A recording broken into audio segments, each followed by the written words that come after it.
Hello, welcome back to Pecan 3373. Today we're going to take a look at Chapter 7, which is writing good news, as well as neutral messages. The great part about sharing good news is that we like to share good news. I used to love in business sharing when we would get bonuses, or we would have days off, or people were about to receive their raises, or we were going to have some sort of holiday party. Good news is always the best thing to share. Neutral messages every day, but we have to think about, again, who our audience is, what is it, why are we sharing this message, is this the most effective way to share this message? Those are some of the considerations that we have to think about when we think about good news and neutral messages. So let's take a look at Chapter 7, which will lead us into our assignment for this week. The learning objectives this week are to assess the reader's likely reaction to your message. Good news, we know we're going to have a good response, right? What's our general plan for direct order messages, which is what we're going to talk about, what direct order messages are, how to write clear, well-structured routine inquiries, how to write direct, orderly, and favorable, how to write order acknowledgments. You need to acknowledge when someone sends you something, right? And how do you do that to build and maintain goodwill? How to write external informational messages that build relationships with your clients and your customers, and how to write clear and effective interoperational communications. What does that mean? A lot of times I'd have to share policies and procedures as the employee relations director. And how do you do that? So first things first is approaches to good news and neutral messages, positive or neutral.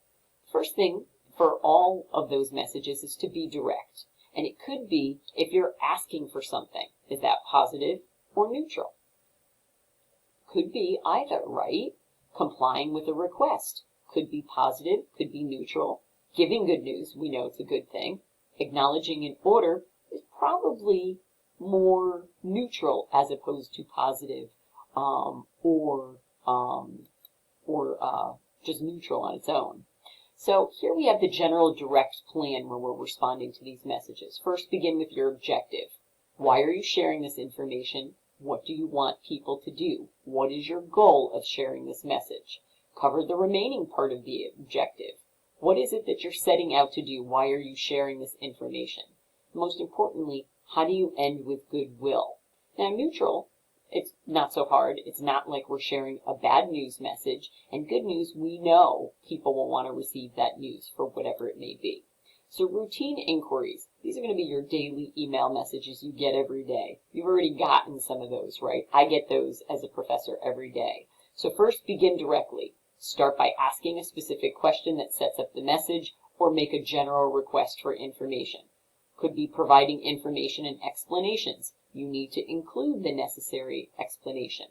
Could be asking the questions. If two or more questions are involved, and I see this a lot of times, make them stand out with bullets, numbering, paragraphing, or in question form.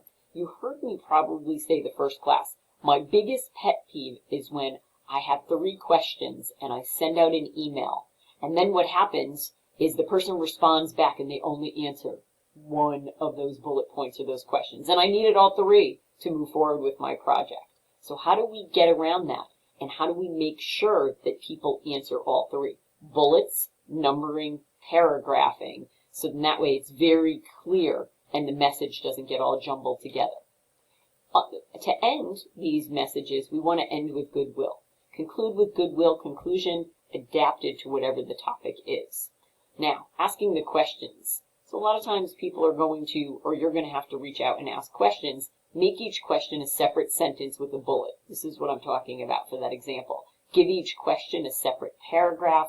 Order or rank each question with a number. Very important to do that. Structure your questions in true question form so that they stand out instead of being buried in the text. A lot of people will send out emails where their question is buried within a sentence instead of clearly breaking out that question and sometimes even making it a separate sentence so that it stands out. Here's a bad example. Now imagine you receive this.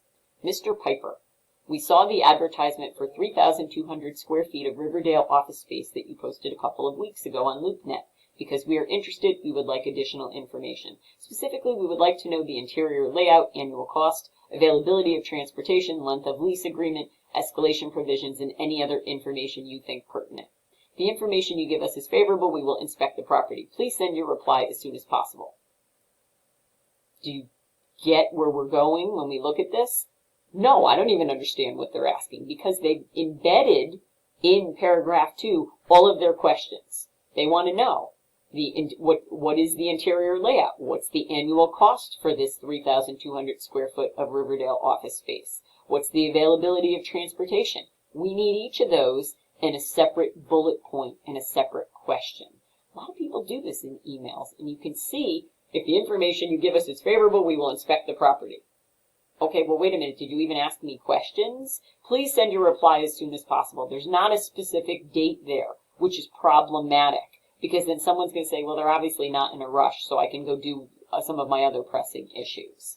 So let's look at another example of the same response. Dear Mr. Piper, the 3,200 square foot Riverdale office suite advertised May 24th, very specific, on LoopNet may be suitable for the new regional headquarters we are opening in November. Oh, okay. So you're opening this in November, so I know I need to respond. Could you please answer the following questions about the space? So instead, what we just talked about, the questions that we had, are now broken out specifically so that our audience can fully understand what it is that we're asking. Is the layout of these offices suitable? And look at very specific for a workforce of 2 administrators, a receptionist, and 7 office employees. If possible, please send us a diagram of the space. So we're giving specifics and we're asking for something specific.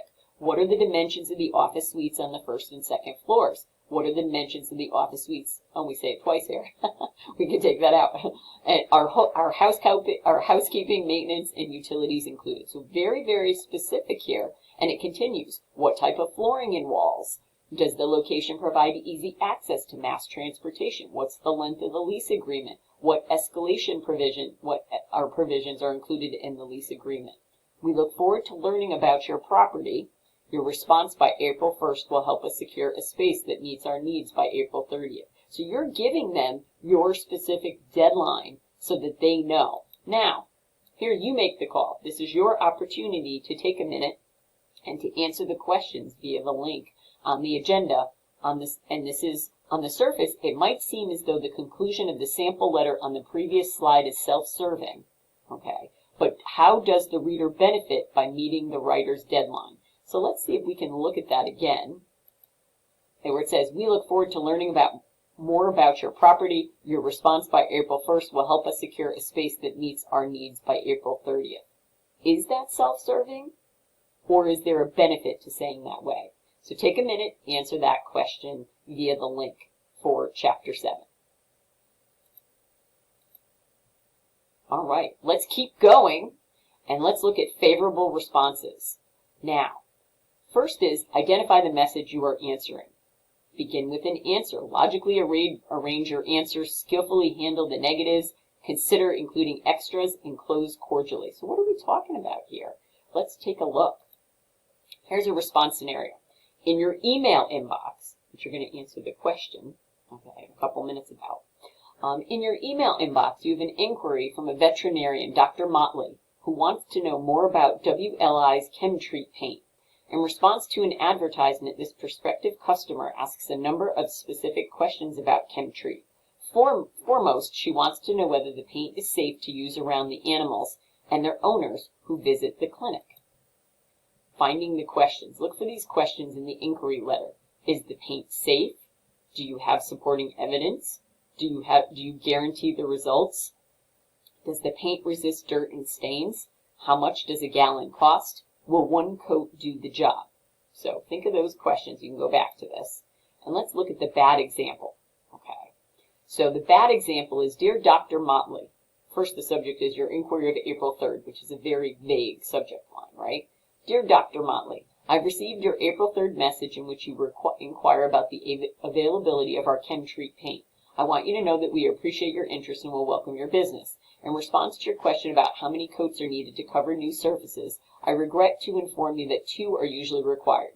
The paint has been well tested in our laboratories and is safe to use as directed. Does that answer all our questions? Let's look back again. Is it safe? Do you have supporting evidence? Do you guarantee the results? Does the paint resist dirt and stains? Whoa, we're not answering a lot of these questions, are you? Let's look at a better example. And this is still your April 3rd inquiry. You could still be better with that. Dear Dr. Motley, yes, ChemTreat's low odor, low VOC acrylic latex paint is among the safest, most environmentally friendly paints. ChemTreat's latex formula also makes it ideal for high traffic areas. Cleaning usually requires only a little soap and water. Okay, that's not bad. 1 gallon of ChemTreat is usually enough for 1 coat coverage of 500 square feet of previously painted surface. For the best results on new surfaces, you will want to apply 2 coats. For new surfaces, you should figure about 200 square feet per gallon for long-lasting coating. We appreciate your interest in ChemTreat, Dr. Motley. You can view ChemTreat's safety ratings and customer reviews on our website. Very, very specific. And Ray gave much more information in this one. Okay, so I'll spare you from answering your question on that because I feel like we did a lot last week. And instead, let's look at order acknowledgments and other thank you messages. To write an order acknowledgement or a thank you message, first you want to thank the reader. Always thank people. Thank people for their time, for their energy, for responding promptly, etc. So thank the reader for something specific, whether they responded to an order, etc. Continue with your thanks or with further information. Use positive, tactful language to address vague or delayed orders. If appropriate, achieve a secondary goal, whether it's reselling or confirming a mutual understanding. Close with a goodwill building comment that you adapt to the topic of your message. All right, so let's take a look. External operational messages. We're going to organize them in the direct order in which you establish the context of and purpose for your message. We're going to use a tone and style that helps you build a relationship with the reader. We're going to give all the relevant details. People, a lot of times, as I said, they forget to answer things. Order the information logically and in a way that is visually appealing. Use a goodwill ending that clearly explains any action steps. So here's a good example or a question for you. Here you go. Could you do without email? In what situations might a business find email necessary or beneficial? Think about some of the things that we just talked about when it comes to customers or when it comes to businesses. Could you do without email? What situations might a business find email necessary or beneficial? Take a couple minutes to answer that question via the link. All right, let's continue. Interoperational messages. What is this when we talk about this? There's casual. Every day you're going to be corresponding with your colleagues. So it could be a quick response to immediate work needs. Those are conversational but very direct. They're frank. You don't have to a lot of times provide a lot of information. Moderately formal or more carefully constructed direct messages. Conversational, straightforward, but courteous. Maybe, I had to go back and forth with the dean's assistant. We're in the middle of a search right now for a new colleague. So again, carefully constructed, conversational, straightforward, but courteous. Highly formal messages about policies, procedures, or directives. That would be very similar to working in human resources when I would send out updated policies or procedures, and it was much more formal, particularly if I was sending it out to managers at different locations. I have here formally written by superiors to subordinates. Sometimes I would ghostwrite for the president, so that would be a very formal email introducing new policies or procedures that then would be disseminated throughout the company, and that's a good example right there. Writing formal messages, use a direct order, meaning what? Be clear, concise, courteous, use a professional, somewhat formal tone, order the information systematically, thinking of what your audience needs to know. So most important information up top, think of it in terms of a pyramid format. Most important information followed by supporting details, followed by what it is, if they have questions, what your call to action is. And again, close with a forward-looking statement, which again could be the call to action. So we're going to conclude with my really quick convey the correct meaning in both your content and your tone. So much shorter than last week. Answer those 2 questions. You can reach out to me with any questions at jennifer.magus@ttu.edu, or you can text me at 203-895-4149. Have a great week.